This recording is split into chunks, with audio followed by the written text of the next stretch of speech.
গঙ্গাসাগরে ফের তৃণমূলের পতাকা ছেঁড়াকে কেন্দ্র করে উত্তেজনা কাঠগড়ায় বিজেপি। বিধানসভা নির্বাচনের দামামা বাজতেই তপ্ত হতে শুরু করেছে দক্ষিণ চব্বিশ পরগনার উপকূলীয় অঞ্চল।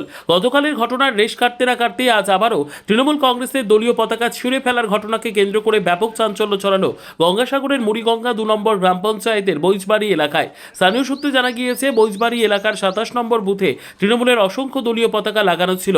অভিযোগ, গতকাল রাতের অন্ধকারে বিজেপি আশ্রিত একদল দুষ্কৃতী বেছে বেছে তৃণমূলের সেই পতাকাগুলি ছিঁড়ে ফেলে দেয়।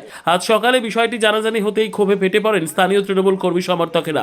গতকালই মুড়িগঙ্গা 2 নম্বর গ্রাম পঞ্চায়েতের 37 নম্বর বুথেও একই ধরনের ঘটনা ঘটেছিল। পরপর দুদিন একই ঘটনার পুনরাবৃত্তিতে এলাকায় রাজনৈতিক উত্তেজনা চরমে পৌঁছেছে। খবর পেয়ে দ্রুত ঘটনাস্থলে পৌঁছন সাগর থানার পুলিশ আধিকারিকরা। পরিদর্শনে আসেন অঞ্চল তৃণমূল কংগ্রেস সভাপতি আব্দুল শামির শাহ সহ অন্যান্য স্থানীয় নেতৃত্ব।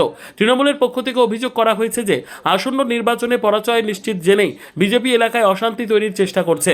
ইতিমধ্যেই সাগর থানার পুলিশ ঘটনার তদন্ত শুরু করেছে। এলাকায় নতুন করে যাতে কোনো অপ্রীতিকর ঘটনা না ঘটে তার জন্য পুলিশি নজরদারি বাড়ানো হয়েছে। যদিও বিজেপির পক্ষ থেকে এই অভিযোগ অস্বীকার করে একে তৃণমূলের গোষ্ঠীদ্বন্দ্ব বলে দাবি করা হয়েছে। আমাদের সাগর বিধানসভায় দীর্ঘ যাবৎ ধরে শান্তিপূর্ণভাবে ভোট হয়ে আসছে। এখানে রেষারেষি হিংসাহিংসি খুব কম ছিল।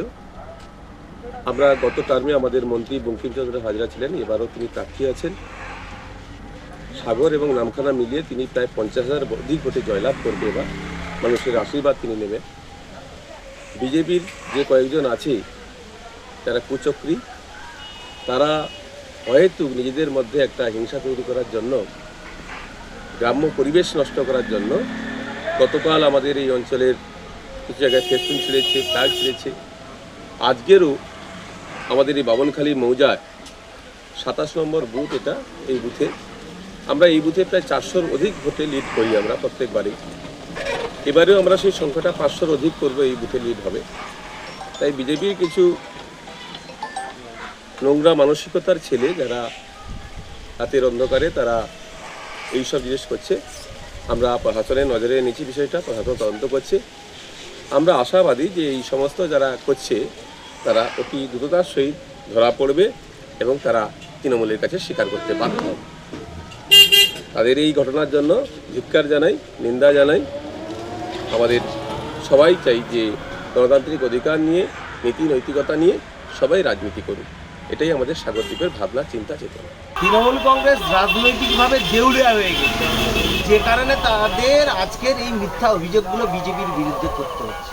মানে সস্তার রাজনীতি খুঁজছেন, এতে সাধারণ মানুষ কিন্তু ভুলবে না। ভারতীয় জনতা পার্টি এই নক্কারজনক কাজের সঙ্গে যুক্ত বা এরকম ধরনের নিম্নমানের কাজ ভারতীয় জনতা পার্টি কোনোদিন করে না। এটা সম্পূর্ণ তৃণমূল কংগ্রেস প্রচারের আলোয় আসার জন্য আর বিজেপিকে বদনাম করানোর জন্য এই সমস্ত ঘটনাগুলো ঘটাচ্ছে।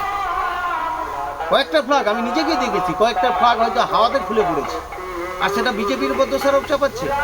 মানে যেখানেই কোনো কিছু হয় সেখানেই বিজেপির ভূত এরা দেখতে থাকে।